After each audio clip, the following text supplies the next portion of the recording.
Our first speaker tonight hails from Namibia, and she's a grade 12 student right here at Dover. Samantha Majiedt shares her personal experience of how harmful stereotypes stop us from seeing the bigger picture. Let's everybody give her a hand.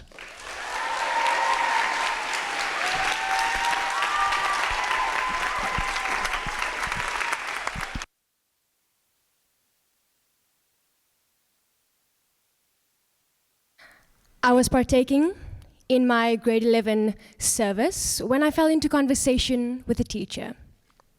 We conducted the mundane chit-chat. How are you? What grade are you in? What do you teach? Etc., etc. Being in an international environment, how could she not ask me where I'm from? So I explained that I'm from Namibia. She nodded her head and responded with an "ah."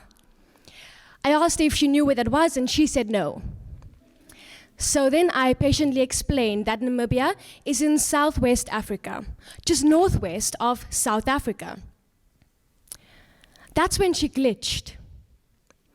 Clearly confused, she asked, "You're from Africa?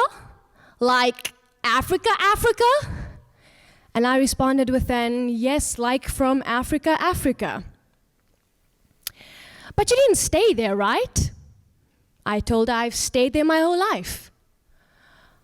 "But your parents are European, or your grandparents?" "Nope, my parents and my grandparents are Namibian and South African." "But you're adopted, right?" "No, I'm 100% my parents' child." And then she glitched a little more. But you have a light skin tone." And that's when I glitched. No one in my life had ever contested my Africanness. No one had contested it and continued to contest it regardless of whether I was adopted or if my parents were European. I was stunned. I was in even greater disbelief at the fact that she refused to believe my truth, all because she could not see past the color of my skin. What my experience demonstrates is the persistence and the perpetuation of stereotypes surrounding the African individual and the African continent. Credit to substantiate enslavements, these stereotypes, and I need not remind you, are ever present today.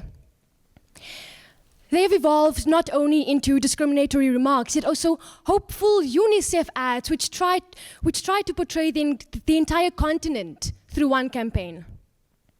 These multi-billion-dollar ads with their celebrities and these ignorant questions have reduced the African continent to poverty, war, famine, thousands of images of starving children, and despotism.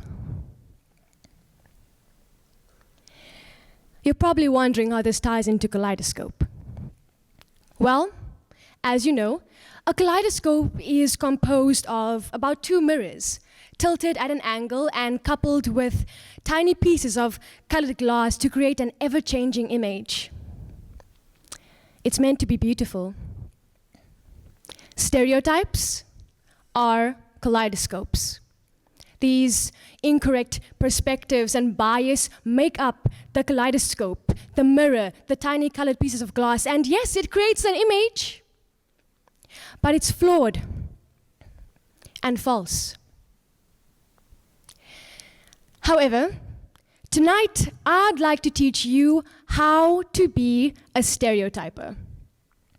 This is a useful guide which will instruct you on how to incorporate stereotypes into your daily lives, especially when interacting with your friends from Africa. The first stereotype that you can adopt is that Africa is nothing but luxurious animal safaris. This stereotype aims to convey how Africa is a place of homogeneous culture with thousands of deserts and jungles. Firstly, you'll need your easy-to-find khaki safari outfit and camera crew. This is because you'll most likely be a celebrity who's trying to advocate their care for Africa by holding some of the local children. You can draw on the likes of Angelina Jolie and Brad Pitt in Namibia, as seen here when they were holding the hands of some of the local people. Or even more conspicuous, Stacey Dooley in Uganda. She was sent there in 2020 by Comic Relief to assist at a neonatal clinic. She took it upon herself to take a photo with this boy here to advocate her work and adventure in Africa. What Stacey is trying to do is, she's trying to portray the image that Africa is nothing but a distant land of adventure filled with people who cannot fend for themselves. The issue with this is that these type of perspectives give celebrities and people in power authority in terms of race and class. It pushes them higher up the food chain and degrades the images of those below her. And it creates a loop in which these celebrities, these people in power, will keep on coming back to Africa because all they see is a land of people who are in need of saving. And that's the next point. I'm sure you know the most popular depiction of Africa, that it's nothing but an impoverished continent with people in need of saving. I'm sure you've seen the repeated sad face of the starving child and mother covered in dirt. Of course, they're just trying to raise funds and awareness on these victims and their struggles. But the issue lies within the implicit romanticization of the poor, especially the noble poor. The noble poor is a term used to define victims of a crisis or a struggle who yet, despite this interference, have drawn upon their strong will and their strength to try and create opportunities to improve their lives. However, this is just a ploy for donors and funds. The media and these multi-billion-dollar corporations over-glamorize these victims and their struggle, regardless of the reality of the crisis. It makes them seem morally superior to other victims of the exact same struggle. And it proposes the idea that these victims, are only deserving of funds when they show a desire for better, when they want to do better. So when you take on the stereotype, remember to overemphasize their struggle and ignore the reality of their situation to reinforce the unjust system that they are suffering from. But then it always comes back to our dear friends, the celebrities, like Priyanka Chopra or Kimberly Welsh in Uganda. It's always the same. The celebrity is sent there by UNICEF. They learn a little about the culture, take a few pictures, post it, and then it's over. And it's always the same image. The glorious, rich savior, and the poor.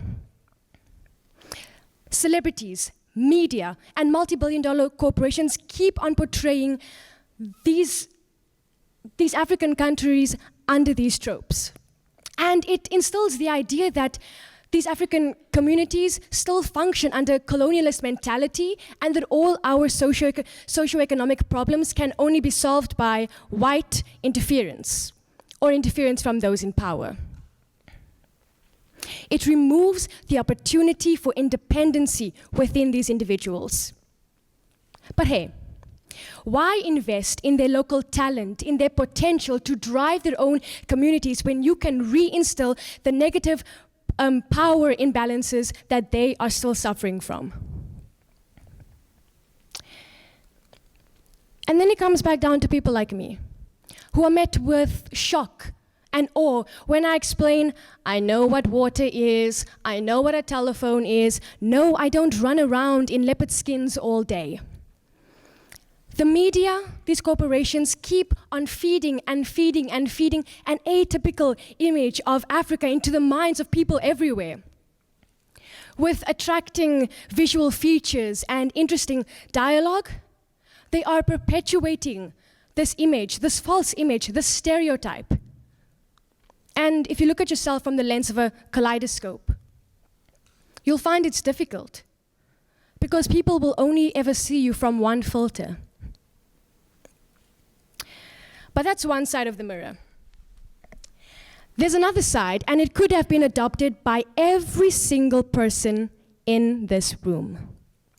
What I find most interesting about the stereotype, as complex as it may be, is that it's subconscious. And sometimes, no matter how much you may aim to reject it, it can remain permanently. This is implicit stereotyping. When an individual takes on this stereotype, they'll find themselves acting according to certain behaviors or characteristics to fit better into a social environment. These environments can be your school, friends, family, and/or workplace. Implicit stereotypes are molded by past experiences and associations made much earlier in life. These associations take on the form of gender, race, class, social category, etc., etc. Like I said, what I found most interesting about these stereotypes is that no matter how much you may claim to reject them, they lie within your subconscious, in your daily habits and your thought patterns. I've been guilty of this. I'm only human, and in a place which I'm most comfortable, my family. So I come from a colored family, and by colored I mean Namibian colored culture. And you may find that we have a stereotypical way of speaking. If you listen carefully, you'll hear how I might change my accent a bit like this so that I can start sounding like your stereotypical colored, because I think this is the only way that I can appeal to my family. And I think that this is the only way that I can be accepted into my family without being teased. And this does only the opposite of rejecting these stereotypes. The danger of implicit stereotypes, especially here, is that it's in the mind.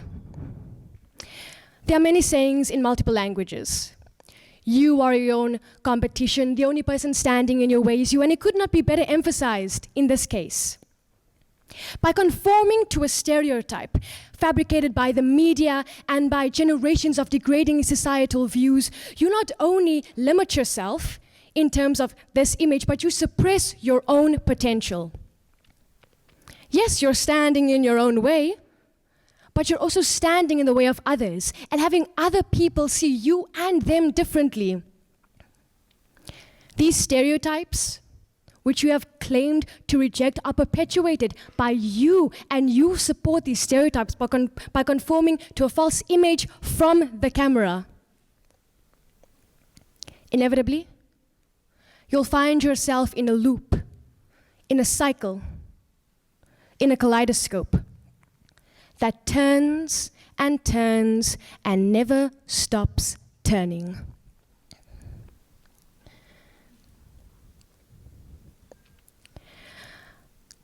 A kaleidoscope represents someone's life and someone's identity. There's the light through the keyhole, which represents their life, and the mirrors and tiny pieces of colored glass, which represent their identity and their beauty. But to see this all depends on the kaleidoscope that you use. So when you look at yourself, will you look at yourself through the kaleidoscope of others or your own? When you look at others, will you use someone else's kaleidoscope or their own? Tell me, dear audience, whose kaleidoscope will you use? Thank you.